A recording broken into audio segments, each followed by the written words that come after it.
Hey everyone, this is Manisha Sharma and I really welcome to all of you in my YouTube channel once again guys. How are you all? I hope you all are doing so good. So today in this video I'm going to talk about what is the difference between been, B-double-E, and been and G-O-N-E, gone. What is the difference between been and gone? Okay, so without any further ado, let's get started the video. So when we talk about the present perfect tense, उसमें एक section आता है जिसमें हम लोग एक बहुत ही slightly difference होता है कि कब हमें बीन लगाना है, कब हमें गॉन लगाना है. तो सिचुएशन लेते हैं दो तीन ताकि आप लोगों को अच्छे से समझ आए. देखिए, फर्स्ट सिचुएशन है कि अगर मैं घर पर हूँ और मेरा भाई घर पर है, ठीक है. मेरे फादर घर पर आते हैं कहीं से, ऑफिस से या कहीं से भी वो घर पर आते हैं और वो सडनली मुझसे पूछते कि Manisha where is your brother. और मेरा भाई अभी अभी जस्ट कहीं घर से बाहर कहीं चला गया है. तो इस समय मैं ऐसे नहीं बोलूँगी कि पापा he went out somewhere, he went out somewhere. मैं ऐसे बिल्कुल नहीं बोल सकती because past indefinite is not allowed in this situation. और क्यों नहीं है वो भी मैं आपको बताऊँगी, ठीक है. Okay, so now come to the point कि अगर मेरा भाई अभी अभी मेरे सामने कहीं चला गया है और मेरे फादर आकर मुझसे पूछते हैं कि Manisha where is your brother, तो मैं अपने फादर को बोलूँगी पापा he has gone out somewhere just now. मेरे को क्या बोलना पड़ेगा? He has gone out somewhere just now. क्यों? क्योंकि पता है present perfect is always tell something about the result in present. मतलब प्रेजेंट परफेक्ट एक ऐसा टेंस है जो आपको प्रेजेंट के बारे में कुछ बताता है और उसका रिज़ल्ट भी आपको प्रेजेंट टाइम में ही देता है. अब इसका रिज़ल्ट क्या है देखते हैं. अब मेरा भाई घर से कहीं चला गया है तो इसका प्रेजेंट में ये रिज़ल्ट आ रहा है कि वो प्रेजेंट में मेरे सामने अवेलेबल नहीं है, ठीक है. वो प्रेजेंट में मेरे सामने अवेलेबल नहीं है तो इसीलिए मैं उसको बोलूँगी ही हैज़ गॉन आउट समवेयर. ठीक है गाइस, समझ आया?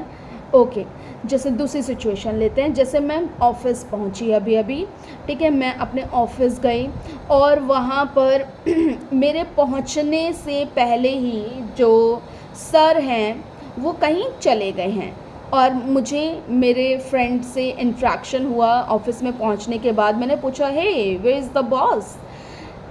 ही has gone out somewhere with his colleagues. तो उसने क्या बोला? He has gone out somewhere. उन्होंने ही वेंट नहीं बोला और इस सिचुएशन पर वो वेंट नहीं बोल सकते. क्यों? क्योंकि ये प्रेजेंट की सिचुएशन है, अभी अभी कहीं चले गए हैं. जो भी रिसेंटली कंप्लीटेड एक्टिविटीज़ होती हैं, जो भी रिसेंटली कंप्लीटेड वर्क होता है गाइस, वो प्रेजेंट परफेक्ट की अंडर आता है. तो it is also a situation. यहाँ पर हम लोग वी ही वेंट नहीं बोल सकते हैं. इसका वीडियो मैं आपको बना दूँगी, ठीक है, क्यों नहीं बोल सकते. अच्छा, तो आपको ही हैज़ गॉन समझ आया, ठीक है. अब कब हम लोग ऐसे बोलेंगे कि बीन का हम लोग यूज़ कहाँ पर करेंगे वो आइए समझते हैं.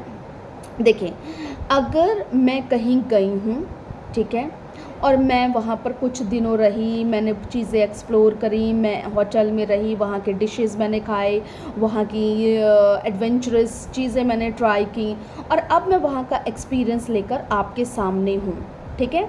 अब मैं आपके सामने हूँ और अगर मैं किसी से यही चीज़ कोई और करके आया है और मैं उससे पूछूं कि हे सैम, नाम रख लेते हैं Sam, hey Sam have you ever gone, अब मैं यहाँ गॉन का यूज़ नहीं कर सकती हूँ गाइस। क्यों? क्योंकि अगर मैंने हैव यू गॉन बोला तो इसका मतलब ये है कि वो बंदा मेरे सामने जिससे मैं ये क्वेश्चन पूछ रही हूँ वो मेरे सामने अवेलेबल नहीं होना चाहिए।